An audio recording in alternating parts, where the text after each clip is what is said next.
Salut à tous et bienvenue sur notre chaîne. Aujourd'hui, nous plongeons dans un passage fondamental de la Bible, le chapitre 4 de l'Épître aux Romains, plus précisément les versets 1 à 12. C'est un texte qui explore une question cruciale. Comment une personne peut-elle être déclarée juste devant Dieu? Par ses propres efforts ou par autre chose? Alors, prenez votre Bible, installez-vous confortablement et explorons ensemble ce que l'apôtre Paul a à nous dire. Paul commence par nous poser une question en nous ramenant à une figure centrale de l'Ancien Testament, Abraham. Il demande « Que dirons-nous donc qu'Abraham, notre ancêtre selon la chair, a obtenu ?» C'est une question très pertinente, car pour les Juifs de l'époque, Abraham était le modèle par excellence, le père de la foi. Si quelqu'un avait de quoi se vanter devant Dieu, c'était bien lui. Mais Paul nous montre une autre perspective. Au verset 2, il explique « Si Abraham a été justifié par les œuvres, il a de quoi se glorifier, mais non devant Dieu. » C'est une distinction essentielle. Aux yeux des hommes, Abraham aurait pu se vanter de ses accomplissements, mais devant le Créateur, la situation est totalement différente. Alors, qu'est-ce qui a rendu Abraham juste aux yeux de Dieu? Le verset 3 nous donne la réponse en citant la Genèse. Abraham crut à Dieu, et cela lui fut compté comme justice. Voilà le cœur du message. Ce ne sont pas les actions d'Abraham, aussi bonnes soient-elles, qui l'ont justifié, c'est sa foi. Il a simplement cru en la promesse de Dieu. Ce mot « compter » ou « imputer » est un terme comptable.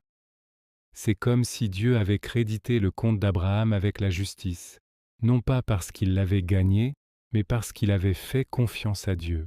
Paul continue ensuite avec une illustration très claire. Il compare la foi à un travail.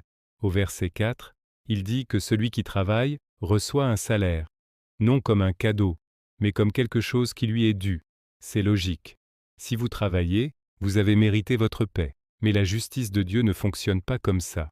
Le verset 5 est l'un des plus puissants. À celui qui ne fait point d'œuvre, mais qui croit en celui qui justifie l'impie, sa foi lui est comptée comme justice. Remarquez bien les mots « celui qui ne fait point d'œuvre » et qui justifie l'impie. Cela veut dire que la justice de Dieu n'est pas pour ceux qui pensent être assez bons par eux-mêmes.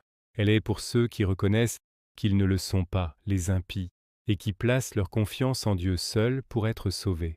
C'est une grâce, un don immérité. Pour renforcer son argument, Paul ne s'arrête pas à Abraham. Il fait appel à un autre grand personnage de l'histoire d'Israël, le roi David. David, malgré sa grandeur, a connu la chute et le péché. Et pourtant, dans les psaumes, il parle du bonheur de l'homme à qui Dieu pardonne. Les versets 7 et 8 ci dans le psaume 32. Heureux ceux dont les iniquités sont pardonnées et dont les péchés sont couverts. Heureux l'homme à qui le Seigneur n'impute pas son péché. David comprenait que le vrai bonheur ne vient pas d'une vie sans faute, ce qui est impossible, mais de la grâce du pardon de Dieu. Dieu choisit de ne pas compter notre péché contre nous, mais de nous compter sa justice à la place. C'est la beauté de l'Évangile. Maintenant, Paul aborde une autre question, ce bonheur, cette justification par la foi, est-il réservé uniquement aux Juifs, ceux qui sont circoncis, ou est-il aussi pour les non-Juifs, les païens? C'est une question cruciale pour l'Église primitive. Il revient à l'exemple d'Abraham. Au verset 10, il demande « Comment donc cela lui fut-il compté? Était-ce après ou avant sa circoncision ?» La réponse est simple et directe. Ce ne fut pas après, mais avant.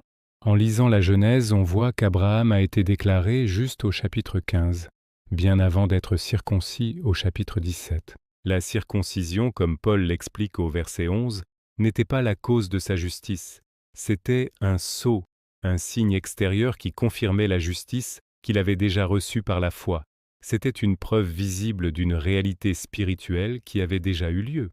La conclusion est donc magnifique. Abraham est devenu le père de tous ceux qui croient, qu'ils soient circoncis ou non. Il est le père spirituel des croyants juifs, mais aussi le père des croyants issus des nations, les païens. Pourquoi? Pour que la justice leur soit aussi comptée. Ce passage de Romains 4 est révolutionnaire. Il démolit l'idée que nous pouvons gagner notre salut par nos efforts, nos rituels ou notre appartenance à un groupe. Il nous place tous sur un pied d'égalité devant Dieu. Que nous soyons issus d'un milieu religieux ou non, la seule chose qui compte, c'est la foi. Croire en la promesse de Dieu, faire confiance à sa grâce manifestée en Jésus-Christ. C'est une nouvelle incroyablement libératrice. Vous n'avez pas à être parfait pour venir à Dieu. Vous avez juste à croire en celui qui justifie les imparfaits.